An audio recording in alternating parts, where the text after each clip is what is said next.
She said that American soccer fans, most of them aren't smart. They don't know the game. They don't understand. Gio. That guy Gazpacho. The Bournemouth can take a lame gorilla, okay? Right, did you know that Arsenal died? He's got me buzzing. Up the top, it's hard to up him anyway. I'm just not even gonna comment on that. Welcome back to Footy with the boys. We have a lot of summer footy to talk about and a lot of drama off the field for the U.S. men's national team. Have you ever heard that before, Mike? The U.S. men's national team having drama and coming around. Parents, bad performances, people not playing. I seem to remember this a couple summers ago at the World Cup. We have a new instance of it, including our Mr. Christian Pulisic, Captain America. But first, Mike, let's talk about a little UEFA Nations League. Portugal versus Spain, a Spanish team that was just a buzzsaw, scoring goal after goal against a very talented France squad. Comes into this one, takes the lead twice, but Nuno Mendes and Cristiano Ronaldo with the 2 goals for Portugal, which sent it to penalties. Morata went up to take a penalty, Mike. Did everybody not know that he was going to miss that? It is Alvaro Morata. That is what he does. He does miss it, and Portugal puts it away, getting a Nations League title back in the hands of the Portuguese there. Mike, Cristiano Ronaldo, 40 years old, getting a goal in a final here for his country. What'd you see in this one? What'd you like out of this one? Get Portugal getting another trophy, their 3rd major trophy here. Yeah, the Nations League's a funny little tournament. There's a bunch of group play, and then it turns into a 4-team semifinal and then final. Kind of somewhere in between a legit tournament and friendlies. It's hard to call it a legit major trophy internationally. Do you consider it? It's a trophy. I would say obviously Euro and Copa America, all that is certainly a good amount of margin above it, but you could tell it mattered for both teams here. There was a lot of emotion in this. Every team was fighting. There was no doubt about that. The games were super exhilarating. I mean, both semifinal matchups, the Spain-France one, crazy. Spain literally put France down 4-1 and then 5-1, and then France scraped back to make it a 5-4 final. So insane one there. And then a lot of people expected Spain to dominate Portugal in the final here. They are the best team in the world, but Portugal showed up majorly on this day. Nuno Mendes scored early, right after Zubamendi to make it 1-1.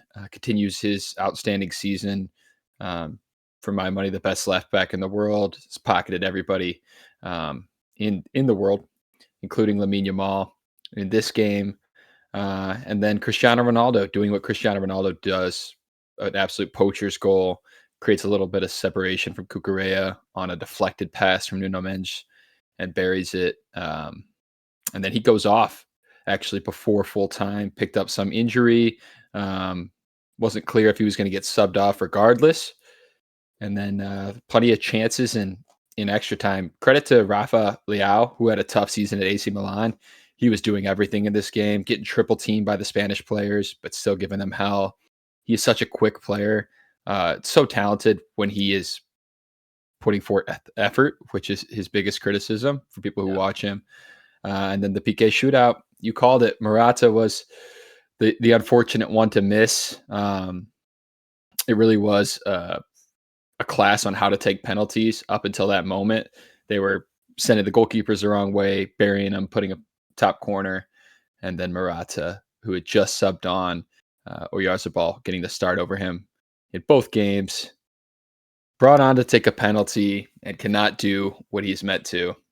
Takes a tame effort that Costa saves pretty easily. But exciting little matchup to watch the GOAT win another, or one of the GOATs win another trophy. This stage of his career is pretty cool. He's getting towards the end. Probably see him in the 26 World Cup. It seems like this team is set up to have him continue playing. He gets on pretty well with Roberto Martinez. They were hugging post-game, so I'm sure we'll see him at the 26 World Cup. Yeah, I'm very certain we will see him there. Like you were saying, Nuno mentioned just amazing performance. Lamine Yamal, obviously, with the Ballon d'Or talk coming around, and this isn't exactly what would have helped his case here, but Nuno mentioned has also done this against Mohamed Salah in the Champions League, against Saka. I mean, he's been everybody. just that guy, and he was certainly on one here right after winning the Champions League to come in and pocket Lamine Yamal, who has been a man on absolute fire, to the point where Spain subbed him out in extra time because he simply just really wasn't making an impact. And like you said, Leao comes in and he did make quite the impact, just sprinting through Spanish defenders left and right, completely flipped the momentum of this game when he came in, and just they fed him the ball, and that's what he can be. It's just, yeah, if he can figure out how to do that consistently with effort all the time, I mean, he is a top player. He's unreal. He scored 2 against France in that game. I mean, to do what he's doing at 17, I mean, once again, it's crazy. Yeah, and certainly after this game with the celebration, seeing Ronaldo, it was great to see that. Landon Donovan had something to say in the post game of this game as well. He talked about a certain group of players, the U.S. men's national team, who lost to Turkey 1-2 with some interesting play. We'll get into the game, but first, Mike, let's get into the drama. Landon Donovan said this is what it means to represent your country. If you don't want to take it seriously as a professional soccer player and someone who gets the opportunity to wear the jersey, then don't come in. Looking at the Portuguese player celebrating, as we've even said just to each other, Ronaldo was 40 years old, putting in 90-minute performances. Landon Donovan said it. Ronaldo was 40 years old. He played a long season. He was out there grinding and got hurt in the process. I can't help but think of our guys on vacation not wanting to play in the Gold Cup, and it's pissing me off. I mean, Mike, I don't see any of this as wrong. There's been a lot of back and forth. In fact, Christian Pulisic's father, Mark Pulisic, came out with a Instagram post with a Chat GPT question saying, why did or when Donovan. did tell me about Landon Donovan's sabbatical and why he took it, which he then gets the response and has a nice thing saying, grow some balls in the comments there. Christian Pulisic, as you can see, liked that post.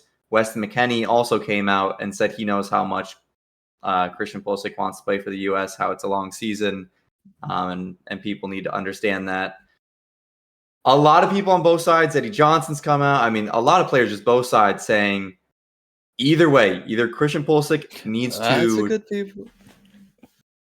Pulisic needs to kind of figure it out, whether he wants to be that guy that plays through all this shit that all these other big players for all these big countries play through.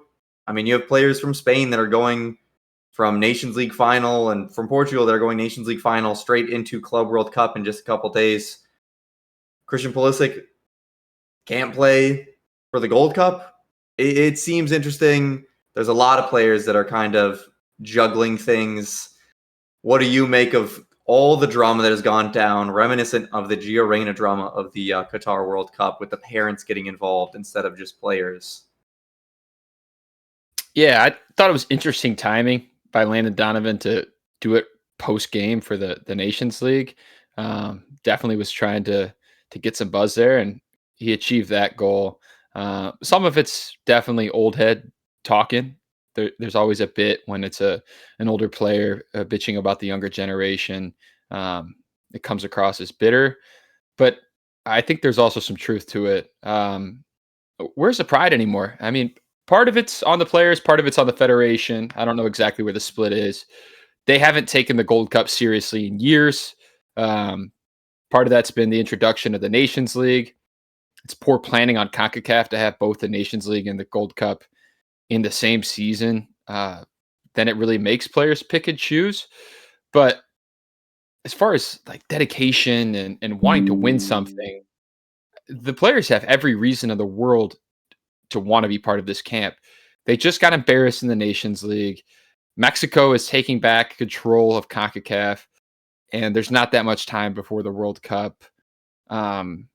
And the way the players talk about the game and their dedication is one thing. I mean, Pulisic said it time and time again. McKennie, a lot of the big guys said how dedicated they are. They want to win. They feel that the squad is special.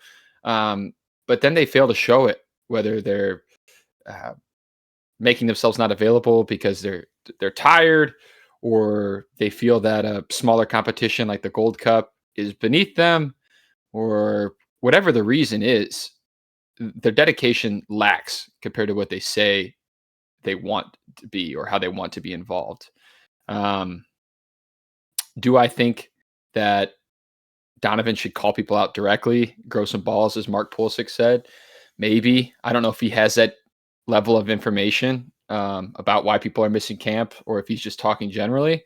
But I also think it goes on the other end. If Pulisic's liking a post like that, I mean, where's the balls on him to come say why he's missing camp, be legit about it, be forthcoming? I mean, you should provide an explanation, a real explanation for why you're missing camps. Why are you missing a competition like this, especially when some of the main guys are showing up, and you don't really have a real excuse. Being tired is one thing. Being checked out or lazy is another. And I'm not so certain Pulisic is missing this camp for the right reasons. Yeah, I think biggest thing to me here is he just didn't say it himself. It's once again a parent of a U.S. men's national team player stepping in with comments about things. I understand parents are going to say things, and that's going to get headlines. But Christian Pulisic, defend yourself. Don't be liking an Instagram post by your father and say nothing else on the matter. I think it's, if we're being honest, if this is what it's really about, it's about the same thing as like Landon Donovan, and he's saying it's being hypocritical because he's physically tired and mentally tired. If that's all it is, then Pulisic's not the player that the U.S. needs, I think, to lead the future. We need somebody that has the mentality of, fuck it, I'm going to go out there, do everything. I want to win at all costs, not, man, am I physically tired? I'm mentally tired. Mental health is certainly a real thing, and I don't want to discount that. But at the same time, if you want to be the guy, if you want to be a generation-changing player, if you want to have the mentality that the U.S. can change who we are as a soccer nation, show up. You have to have a killer mentality. You have to have that mentality. You can't be the one that's saying, oh, I need a little bit of a break. I need this time. I need whatever. That's not what a killer mentality is. Regardless of if he needs it or not or whatever, that's just not what it is. He's not showing that. He's talked about how coaches and people have told him that he needs to step it up a level, be more confident, be more cocky, be a killer. And it's I think it's just simple that in his DNA, he is not that guy. He is an amazing player. This goes on top of all that shit from like over the winter when he was letting other guys take his PKs. Yeah, I think, I mean, he needed to grow to a pair of balls and step up, be the alpha, and stop letting people take penalties. He didn't do that. Here, you need to step up and say, fuck you, I'm playing. I don't care if people are telling me not to play or my camp is or I'm feeling that. There should not be a way that if you don't have a crazy injury that you cannot play through, that you are not playing for your nation as the leader of that team. I don't care how physically tired you are. And if it is some gigantic injury, then come out and say it. Stop this stupid your dad posting Instagram shit and all this little, reporters are saying maybe it's a hip injury that he's had, big thing. Come out and say, hey, I really want to represent the nation. I have a crazy injury that I can't risk this. It's teetering on the edge of something major. At least let people know. But it's just ridiculous that he has not said anything himself, that he's not fighting his own battles. It's his parents. I'm sick of that with the Reynas already in the Berhalter era. There is so much drama around this team. It is ridiculous. It's become a reality TV show rather than focusing on winning soccer games. And like, winning soccer games is not what they're doing. They just lost to Turkey 2-1. They started off great in that game with Jack McGlynn hitting a curler from outside the box, that beautiful left foot of his, getting some buzz from Anderlecht, Jack McGlynn, in the first minute. And then the other defensive mid, Johnny Cardoso, dribbling it into our own area around the 6, takes an extra 2 to 3 touches, bounces it off of Arda Güler, into our own net. Ridiculous goal to give up. And then just 3 minutes later, 3 crosses across the box. We can't get jack shit cleared.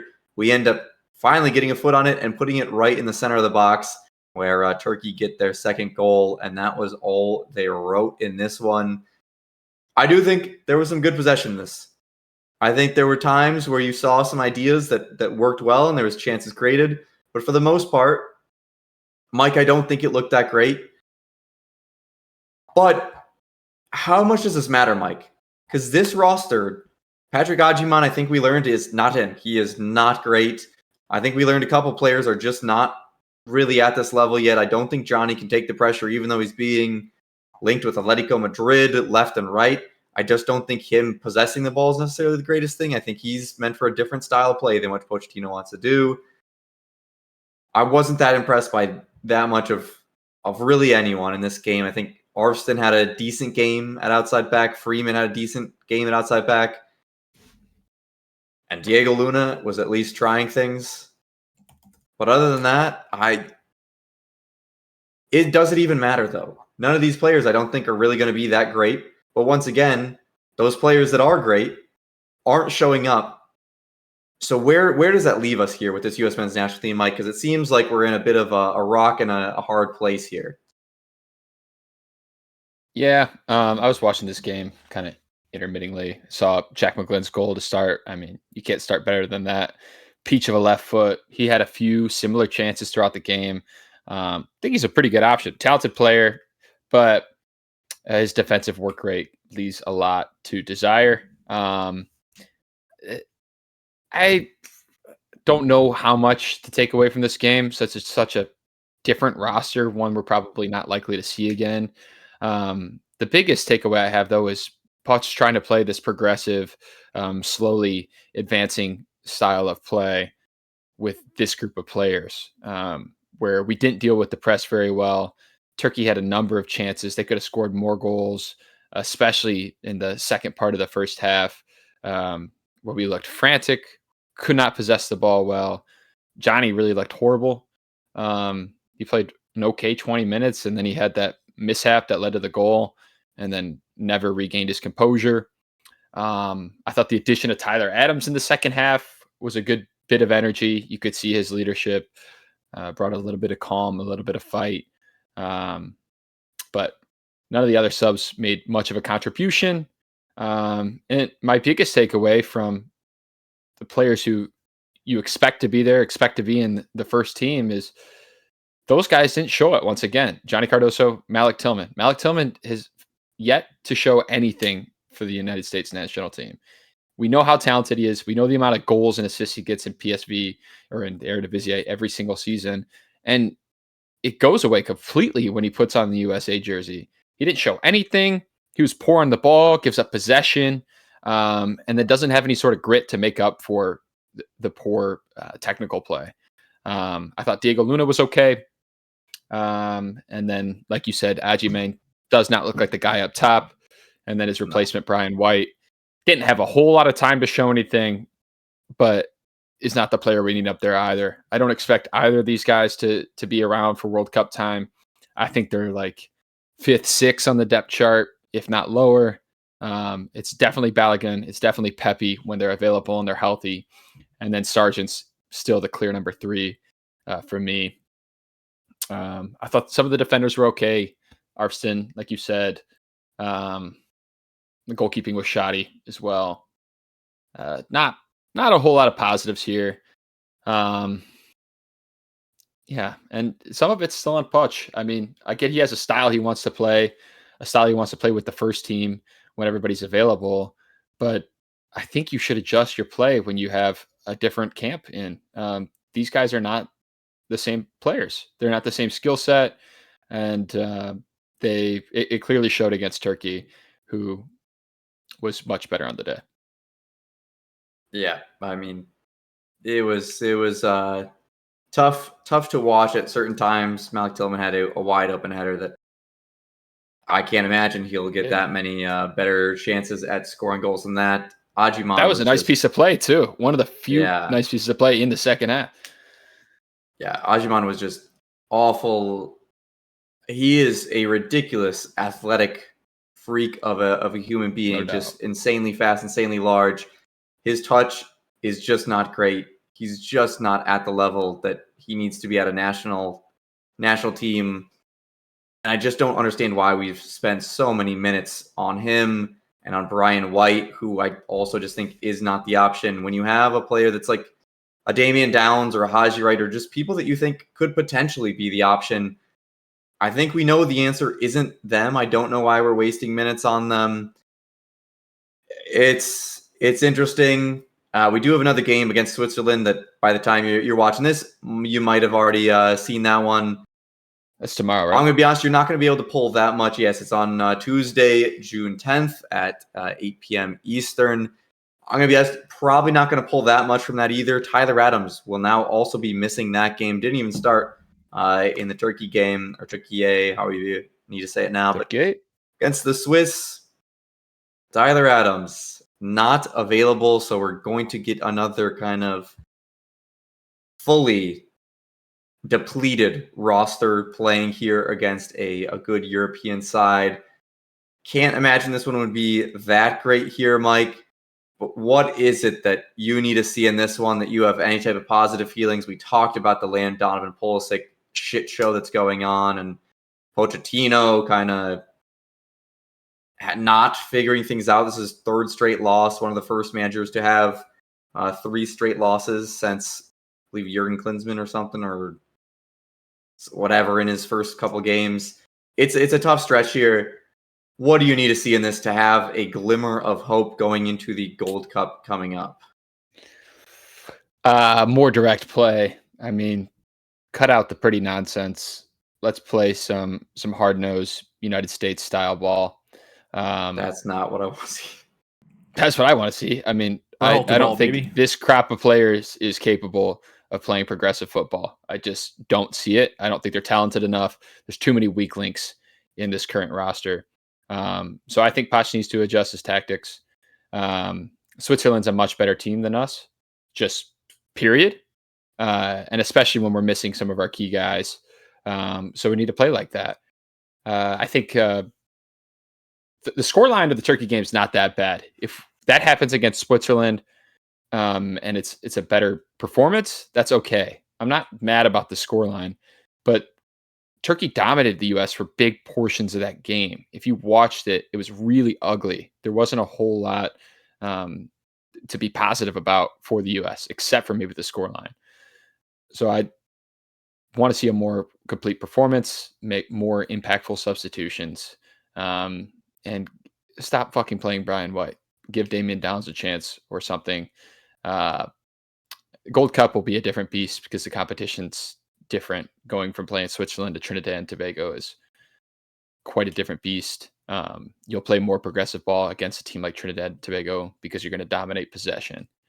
I think identifying opponents and making tactical switches is the job of the manager. That's something you're going to have to do in tournament play. So why not start doing it now? And then going back to the Donovan thing, we talked about it briefly, but we didn't address it head on. Mark Pulisic calling him out for a sabbatical. That's, I mean, such bullshit. To compare Pulisic's career with the U.S. to Donovan's, Donovan played 10 years straight for the U.S. before he took a sabbatical.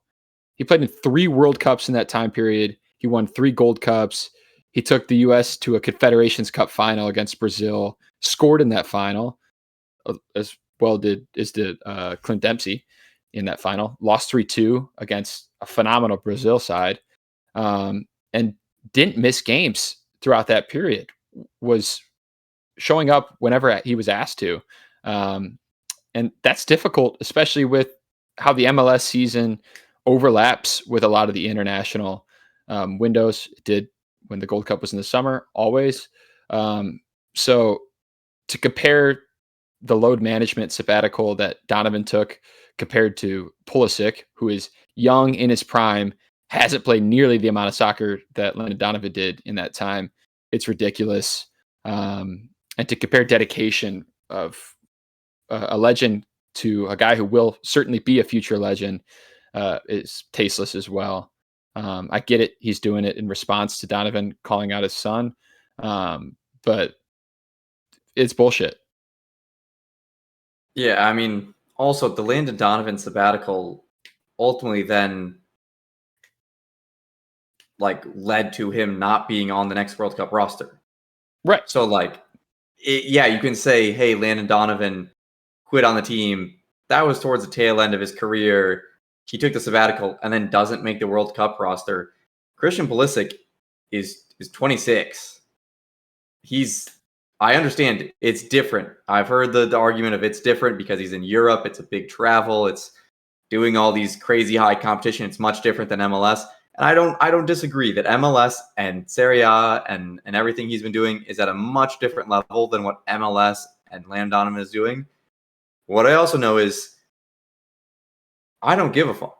You should still want to represent your country. You are 26 years old. I understand they have had different injury histories. Pulisic has been much more of an injury-prone player, but he's been healthy.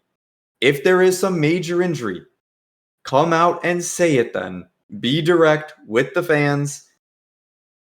It just makes no sense to call it out or try and be like, oh, you can't say this, you did this. That then made him not be at the World Cup because Jurgen Klinsmann didn't think he was that dedicated. He didn't want to give it to somebody like Landon Donovan.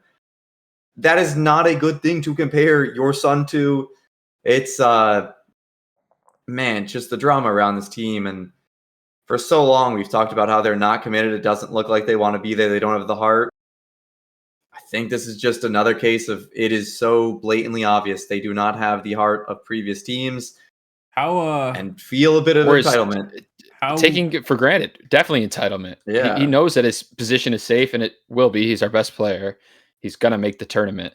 But to act like that is problematic. You need to show that you're still hungry for that spot, which was always the case beforehand. How much longer is on his contract with Milan? I believe a year. He is currently negotiating that with Milan. So maybe they're trying to keep an injury under wraps? Question mark?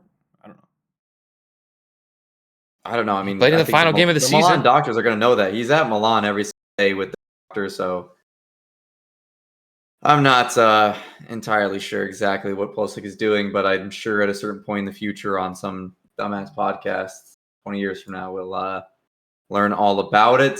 Footy with the boys. Mike, I believe we're doing one of the reasons why a lot of these players, including Weston McKennie, Gio Reyna, and Tim Weah, are not there. A Club World Cup pick'em here. I believe we have the bracket here. I just got the groups up. The groups. All right. I can find the bracket if you want. Mike, do you want to roll us out? Maybe give us the two from every group that you think is moving on, and then we can kind of move in. Yeah, you do the honors for us. Start with Group A. I mean, Group A. How could you go with anyone other than Messi Magic there with Inter Miami? Ooh. And then moving forward with FC Porto, get in the other one. Palmeiras is certainly a great side. And what I probably should actually predict is they go through with Porto. But I'll go with Miami and Messi because I think the FIFA gods will kind of force them through there. What do you think is going through in Group B here? Group B, respect to Botafogo, who are the Libertadores current champions, reigning champions. That's a crazy but it's got to be PSG Atleti, right? I mean, Sounders are no slouches either, but they're just out of their depth. This is a stacked group. Can't pick against the current Champions League winners, and then Atletis. I mean, massive too. That I'll is go with those two.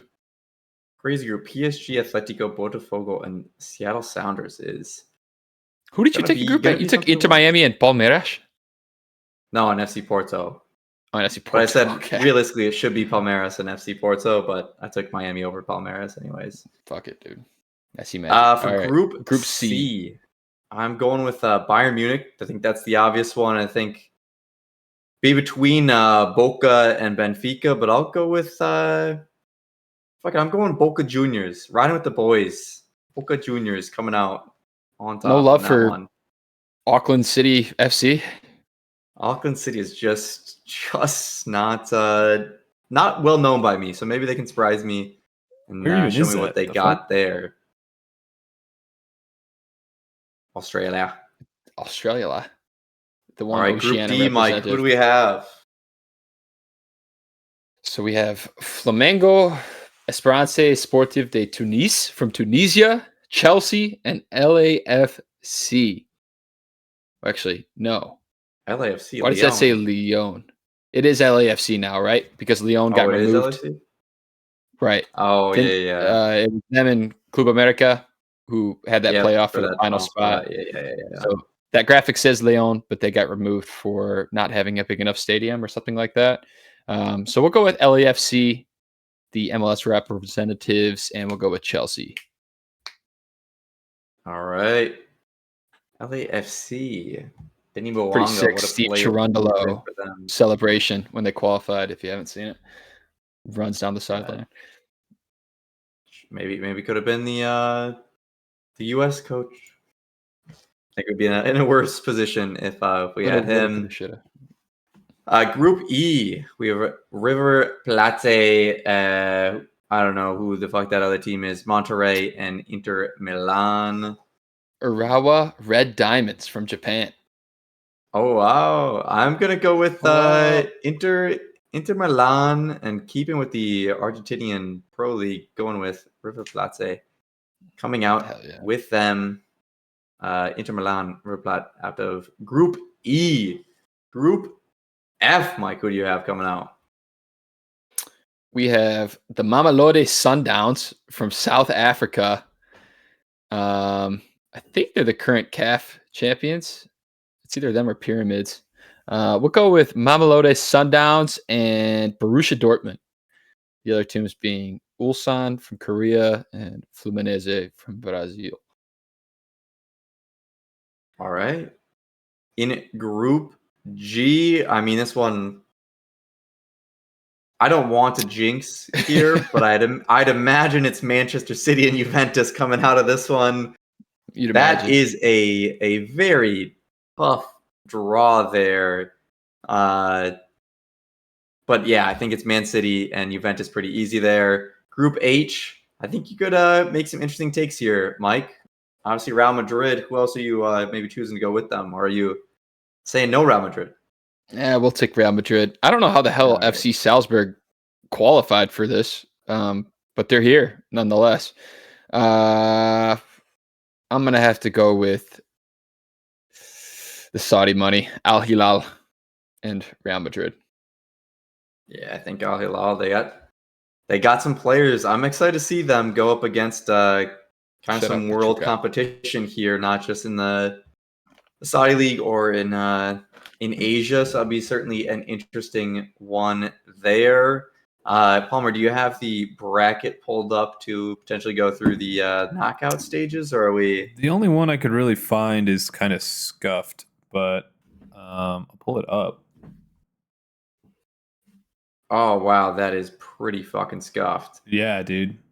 Mike, who do you think do we see in? Who do you say we see in the final here? Imagining that this is going to be not necessarily all of the only best teams. It's going to be some depth. Who do you think has the best depth to get to semifinal here? Top 4 teams out of the two sides here.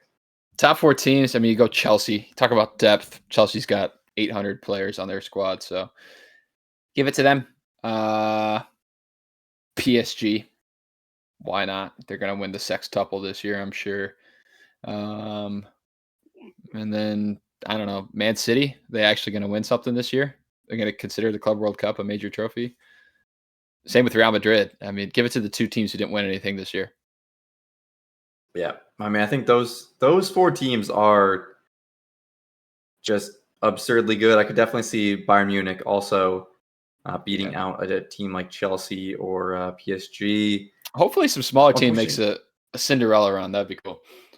I'd love to see a American team coming out here. I don't know if Inter Miami, Seattle Sounders, or Los Angeles FC are necessarily going to be those teams to be some world beater. But certainly Los Angeles FC, I'd like to see Denny Bouanga going up against all his competition. I'm sure he will raise some eyes around the world because he has been just a crazy good player for them, kind of under the radar in terms of world football there. But certainly some opportunities for all these teams to get some exposure to some of what the other world football is looking like. Mike, we're going into a summer of the Gold Cup. A lot of drama with the U.S. What are some parting words here before we leave the viewers before this big Swiss game to get us ready for that Gold Cup? I don't know. I don't have much positive to say. I don't like to be super negative. We talk about, dedication and dudes not being as locked in as they say they are. But there are 20-something guys in camp right now with the U.S. badge on their shirts. And they're going to give it their all to win the Gold Cup. I'm sure of that. So hopefully they can figure something out.